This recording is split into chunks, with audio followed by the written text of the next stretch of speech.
ಮಕ್ಕಳೇ ಬೆನಿಹಿನ್ ಅವ್ರು ಏನ್ ಮಾಡ್ತಾರೆ, ಅವರು ಒಂದು ದಿನ ಅವರು ಚಿಕ್ಕ ಬಾಲಕನೇ ಇರುವಾಗಲೇ ಅವರು ಪವಿತ್ರಾತ್ಮನ ಅಭಿಷೇಕದಲ್ಲಿ ಅವ್ರು ತುಂಬಿಕೊಂಡಿದ್ರಂತೆ.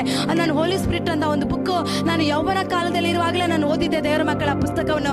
ಒಂದು ದಿನ ಅವ್ರು ಯಾವಾಗಲೂ ಪರಿಶುದ್ಧಾತ್ಮದಲ್ಲಿ ತುಂಬಿ ಅವರು ಸೇವೆ ಮಾಡ್ತಾ ಇದ್ರಂತೆ. ಅವರು ಹೋಗಿ ಸ್ಟೇಜ್ ಮೇಲೆ ನಿಂತ್ಕೊಂಡ್ರೆ ಸಾಕು, ಜೀಸಸ್ ಅಂತ ಹೇಳಿದ ತಕ್ಷಣವೇ ಅಲ್ಲಿ ಅದ್ಭುತಗಳು ನಡೀತಾ ಇತ್ತು, ಅಲ್ಲಿ ಬಿಡುಗಡೆಗಳು ನಡೀತಾ ಇತ್ತು, ಅಲ್ಲಿ ರೋಗ ಸೌಖ್ಯಗಳು ನಡೀತಾ ಇತ್ತು. ಈ ರೀತಿ ಅವರು ಪವಿತ್ರಾತ್ಮನ ಅಭಿಷೇಕ ಅವ್ರ ಮೇಲೆ ತುಂಬಿಕೊಂಡಾಗ ಅವ್ರು ಹೋಗೋ ಎಲ್ಲಾ ಸೇವೆಗಳಲ್ಲಿ, ಅವ್ರು ಹೋಗುವಂತ ಎಲ್ಲ ಜಾಗಗಳಲ್ಲಿ ಪವಿತ್ರಾತ್ಮನ ಶಕ್ತಿಯಿಂದ ಅವ್ರು ತುಂಬಿಕೊಂಡು ಅವ್ರು ಸೇವೆ ಮಾಡ್ತಿದ್ರಂತೆ. ಒಂದು ದಿನ ಅವರ ಕುಟುಂಬದವರೆಲ್ಲ ಅವ್ರನ್ನ ತೊರೆದು, ಅವ್ರ ಕುಟುಂಬದವರ ಸಂಬಂಧಿಕರನ್ನೆಲ್ಲ ಬಿಟ್ಟು ಅವ್ರು ಸಪರೇಟ್ ಆಗಿ ದೇವರ ಸೇವೆ ಮಾಡೋದಕ್ಕೆ ಅವ್ರು ಬಂದಾಗ, ಒಂದು ದಿನ ಇವರ ಸೇವೆ ನೋಡಿ ಅವ್ರ ಕುಟುಂಬದವರು ಆಶ್ಚರ್ಯಪಟ್ಟು ಅನೇಕ ಲಕ್ಷ ಜನರ ಮಧ್ಯದಲ್ಲಿ ಅವ್ರು ಸೇವೆ ಮಾಡ್ತಾ ಇದ್ರಂತೆ. ದೇವರ ಮಕ್ಕಳೇ, ಇವರು ಮಾಡೋ ಸೇವೆನ ನೋಡಿ ಅವ್ರ ಕುಟುಂಬದವರು ಒಂದು ದಿನ ಅವ್ರನ್ನ ಹುಡ್ಕೊಂಡು ಬಂದ್ರಂತೆ. ದೇವರ ಮಕ್ಕಳೇ, ಹುಡ್ಕೊಂಡು ಬಂದು ಅವ್ರ ಹತ್ರ ಪ್ರೀತಿಯಿಂದ ಅವ್ರ ಸಂತೈಸಿ ಅವರ ಬಳಿಯಲ್ಲಿ ಮಾತಾಡೋದಕ್ಕೆ ಪ್ರಾರಂಭ ಮಾಡಿದಂತೆ.